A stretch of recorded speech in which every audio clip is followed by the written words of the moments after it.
you an example of what does it mean to die on Kiddush Hashem. Rav Wasserman, alav shalom, I've told you guys some stories about him. Rav Wasserman found out what was happening in Germany, what was happening in Lita, what was happening around the world with the Yimach Shimam v'Zichram, the evil Nazis. And even though he had the ability to escape, he chose to come back and be with his students. When the people told him that you know that the Germans are going to kill you, he says, I'm going back to my students. Meaning that death, no death, makes no difference. Where's my students? That's where I'm going. A lot of people talk.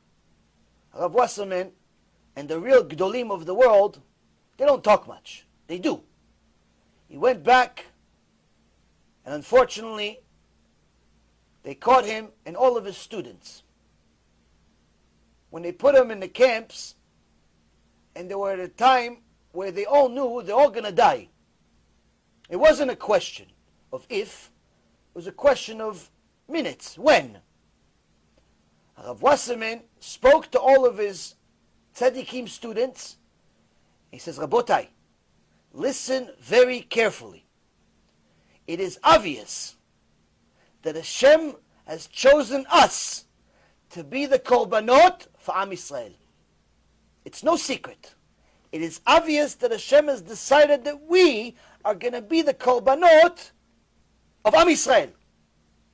We, the Bnei Torah, that sanctified His name our whole life, are going to be the korban for Am Yisrael. Now we all know, we all learned the halakha of the korban. This is a shiur Torah in the middle, they're about to kill you. We all know the halakha.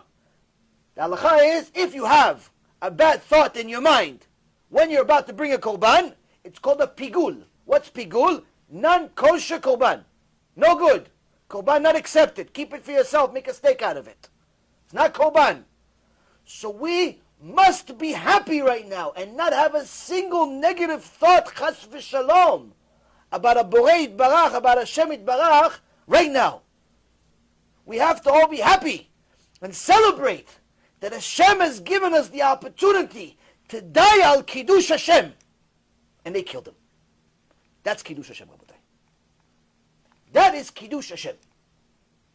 That's Rabbi Akiva. You're comparing this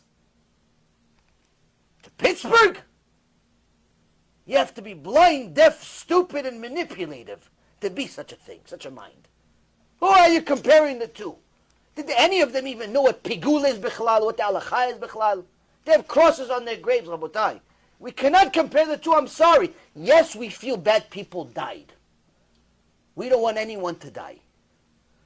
But to go start dropping name, oh, Kiddush Hashem, like it's giving out Kit Kats and Twix bars for the Avodah Zarah holiday of Halloween. Come on, guys, please. Please, have a little bit of honor for the Torah. Rav Wasserman tells his students, don't have a bad thought, even though the evil empire over here is about to kill you. Don't have a bad thought in your head. That's Kiddush Hashem. Alvai Aleinu. Yes. אני מדבר בעברית, בסדר, בסדר. קודם כל, אז לפי כל מה שאתה אומר, אז גם מה שקרה במרכז הרב, או מה שקרה במחבל שנכנס בבית הכנסת של ירושלים, שגם אולי לא קיבלו כל כך בכל הכוונות הראויות לחבל וזה, אז גם זה לא היה בקטע של... קידוש השם. קידוש השם זה לא דבר פשוט. So he's saying a few things, and I'll add something else.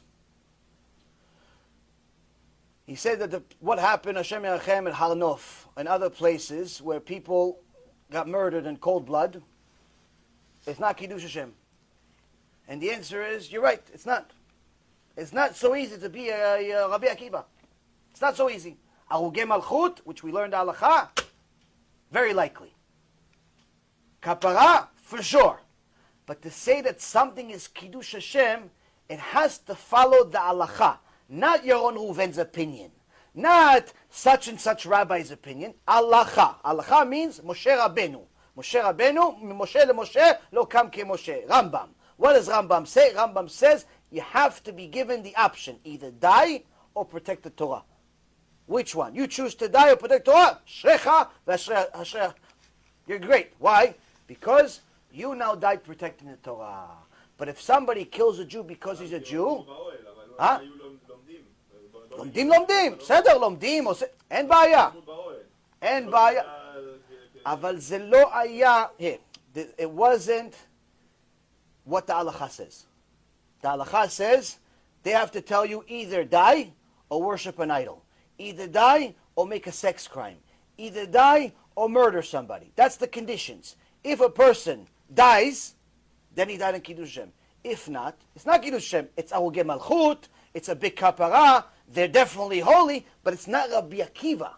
Now we're going to ask a more difficult question. Holocaust. The biggest reason why people have a problem with this whole thing in Pittsburgh is because it distorts the argument about the Holocaust. Because everyone knows that a lot of people, unfortunately, during the Holocaust that got killed, were not exactly tzaddikim when they entered the camps. Many of them weren't keeping Shabbat.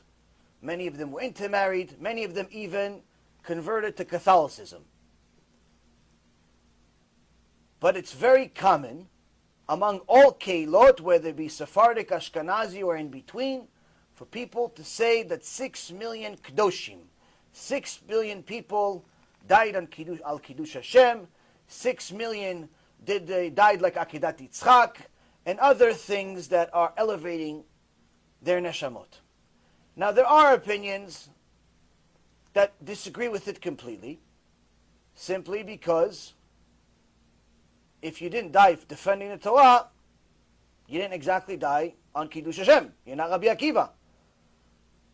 It's a kapara, for sure.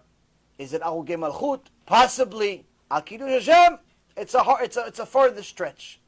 But still, even if you want to do a limud zchut, you want to give them the zchut, you want to give them the benefit that they did die in Kiddush Hashem, comparing the Holocaust to 11 people in Pittsburgh is a distortion of facts.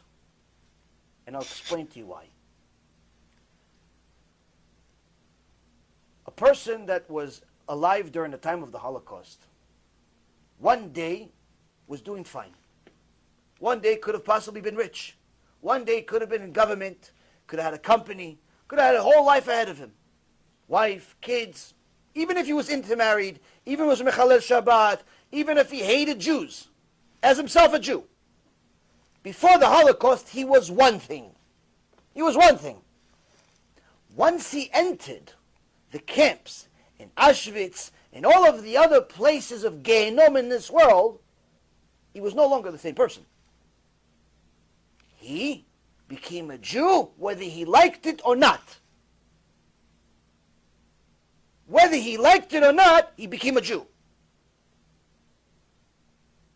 He now was forced to be in a camp, and he was treated with torture and horrible things on a day-to-day basis, starved. And he was forced to think differently. Because it wasn't a 1, 2, 3 process for most people where they went in from their house, they killed them, and it was finished. Many of them they tortured, enslaved, and did a lot of, unfortunately, Hashem Yirachem, how many tests and horrible things to them. Meaning, it wasn't a 1, 2, 3 thing like this experience that happened, this horrible experience that happened in Pittsburgh. It wasn't the same thing. This was 5 seconds, 1 minute, 5 minutes, 20 minutes. This could have been years for people. Meaning that even if he came into the Holocaust as a kofer, hater of Hashem, by the time he finished his life, he became the biggest Baal Emunah in the world. Why? He saw God. You saw God in the Holocaust. If you didn't see God, you were blind. If you didn't see God during the Holocaust, you were blind, simply blind. It's unnatural what happened. You're comparing somebody that started this way, went through torture for years, to somebody like this. You cannot compare. Here you can say they went through an experience which you could say that over time maybe, just maybe, they could have arrived at the truth at some point. Because all of the things that were steering their opinion were no longer in existence. The money that was blinding them was gone.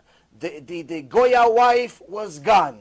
All the fame and fortune was gone. All the things that the Yetzer Hara was blinding them with were gone.